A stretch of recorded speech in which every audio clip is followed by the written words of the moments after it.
మిథున్ రెడ్డికి రిమాండ్ విధించే అవకాశం ఉంది. ఏ మాత్రం రిమాండ్ తప్పదు అని తెలుస్తుంది.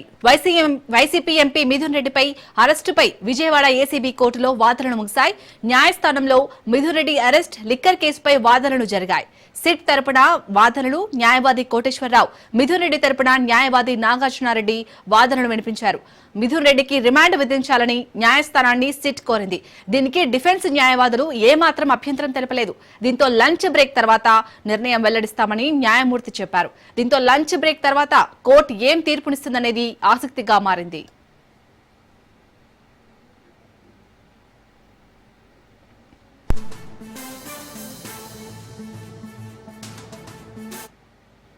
ఏపీ లిక్కర్ స్కామ్ కేసులో YCP MP Mithun Reddy arrest అయ్యారు.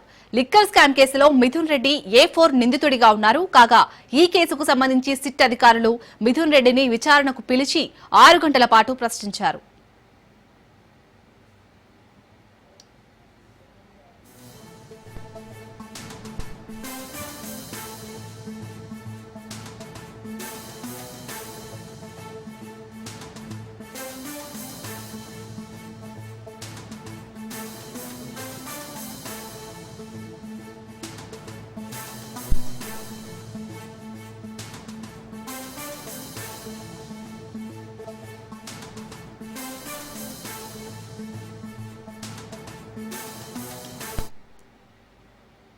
రైట్, మొత్తానికైతే ఇటు మిథున్ రెడ్డికి అయితే రిమాండ్ విధించే అవకాశం ఉన్నట్టుగా తెలుస్తుంది. దీనికి సంబంధించి మరిన్ని అప్డేట్స్ మా ప్రతినిధి వాసు అందిస్తారు. Vasu. Thank you Shalini. MP Mithun రెడ్డికి 14 రోజుల పాటు రిమాండ్ విధించనున్నారు. ఇప్పటికే వాదనలు ముగిశాయి. రిమాండ్ పైన అభ్యంతరం డిఫెన్స్ న్యాయవాదులు చెప్పారు. అయితే జైల్లోనే వై కేటగిరీ భద్రత మిథున్ రెడ్డి అడిగినట్టు కూడా తెలుస్తోంది. అయితే ఇంటి భోజనము, ములాఖత్తు, వైద్యంపై పిటిషన్ దాఖలు చేశారు మిథున్ రెడ్డి న్యాయవాదులు. అంటే లంచ్ బ్రేక్ తర్వాత నిర్ణయం వెల్లడించే అవకాశం కూడా కనిపిస్తుంది. అయితే ప్రధానంగా దీంట్లో చూసుకుంటే కనుక రిమాండ్ విధిస్తే నెల్లూరు సెంట్రల్ జైలుకి కానీ ఇది మంగళగిరి కోర్టులో రిజిస్ట్రేషన్ అయిన కేసు కనుక మంగళగిరి కోర్టుకు తరలించాలని చెప్పేసి మాత్రం న్యాయవాదులు కోరుతున్నారు. ఇప్పటికే న్యాయవాది నాగార్జున రెడ్డి కేసులో వాస్తవాలు కూడా వినిపించారు.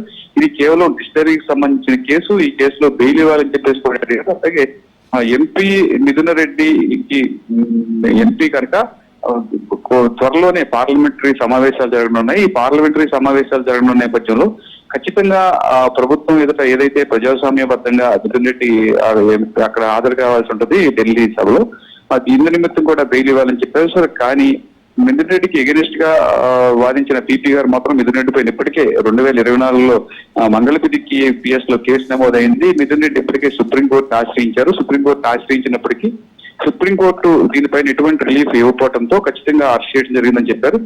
దీంట్లో ఇప్పటికే మిథున్ రెడ్డి తాలూకా వాళ్ళు కూడా సమాచారం అందించారు. ఐపీసీ 420, 409, 384, 120B, 2201 దీంతో పాటుగా మరికొన్ని సెక్షన్లు కూడా విధించారు. గతంలోనే మిథున్ రెడ్డికి ముందు పలువురు నిందితులను కూడా సిట్ అధికారులు అరెస్ట్ చేయడం కూడా జరిగింది. అయితే ఈ ప్రధానంగా చూసుకుంటే కనుక 300 పేజీల ఛార్జ్ షీట్ ని దాఖలు చేయడం కూడా జరిగింది.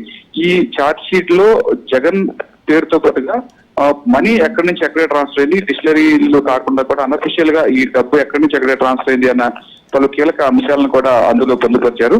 దీంతోనే మద్యం కుంభకోణంలో కేసులో ఎలా చేతులు మారాయి, డబ్బులు ఎలా చేతులు మారాయి అన్నది శాస్త్ర సాంకేతిక పరిజ్ఞానం ఆధారంగా కూడా వివరించారు. కీలకమైన శాస్త్ర సాంకేతిక పరిజ్ఞానం ఆధారంతో 300 పేజీల ఛార్జ్ షీట్ కూడా వేయడం కూడా జరిగింది.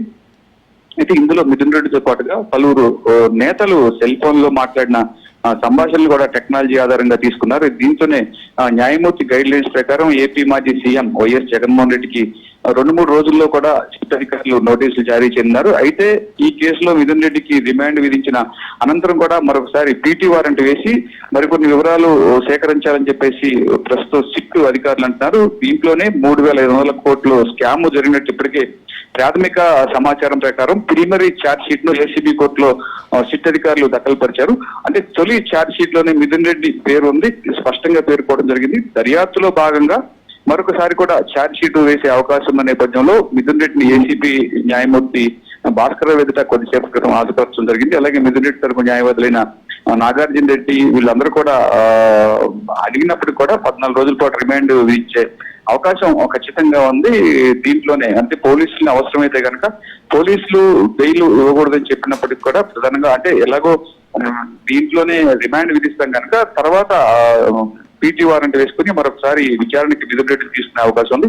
దీంట్లోనే మిథున్ రెడ్డితో పాటుగా ఎవరెవరు ఎలా ఈ డబ్బులన్నీ సేకరించారు, ఎక్కడెక్కడి నుంచి పంపించారు అనేది కీలకంగా మరొకసారి మిథున్ రెడ్డి నుంచి పోలీసులు స్టేట్మెంట్ సేకరించున్నారు. ఈ స్టేట్మెంట్ ఆధారంగానే మరలా కోర్టులో ప్రొడ్యూస్ చేసి ఆ న్యాయమూర్తి ఆదేశాల ప్రకారం వైఎస్ జగన్మోహన్ రెడ్డికి కూడా దీంట్లో సమన్లు జారీ చేసే అవకాశం ఉంటుంది. అట్లాగే ఇప్పటి వరకు కూడా ఏసీబీ కోర్టులో దాఖలు చేసిన ప్రిలిమినరీ ఛార్జ్ షీట్ లో ధనంజయ రెడ్డి గాని, కృష్ణమోహన్ రెడ్డి అలాగే బాలాజీ గోవింద పేర్లు ప్రస్తుతం చేర్చలేదు. అయితే తదుపరి ఛార్జ్ షీట్ లో కూడా చేర్చున్నారు. మరొక 20 రోజుల్లో కూడా మరొక ఛార్జ్ షీట్ వేయాలని చెప్పేసి కూడా సిట్ అధికారులు కీలక నిర్ణయానికి వచ్చారు.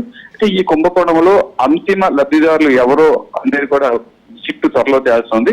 మాజీ ఎంపీ విజయసాయి రెడ్డి, ఐటీ సలహాదారు కసిరెడ్డి రాజశేఖర రెడ్డి A1 గా ఉన్నారు. అయితే అప్పటి ఎక్సైజ్ అధికారులు డిస్టిలరీ యజమానులతో కలిపి మిథున్ రెడ్డి A4 గా ఈ కుంభకోణాన్ని ఎలా నడిపించారన్నది సిట్ కోర్టు వివరించింది. అయితే ఛార్జ్ షీట్ లో పలు చోట్ల జగన్ పేరు ఉండటం ప్రస్తుతం చర్చనీయాంశంగా మారింది. ఈ కేసులో ఖచ్చితంగా జగన్ కి వైఎస్ జగన్మోహన్ రెడ్డి, మాజీ సీఎం వైఎస్ జగన్మోహన్ రెడ్డి కూడా నోటీసులు జారీ చేసే అవకాశం మాత్రం కనిపిస్తుంది. Shalini. Right, thank you Vasu.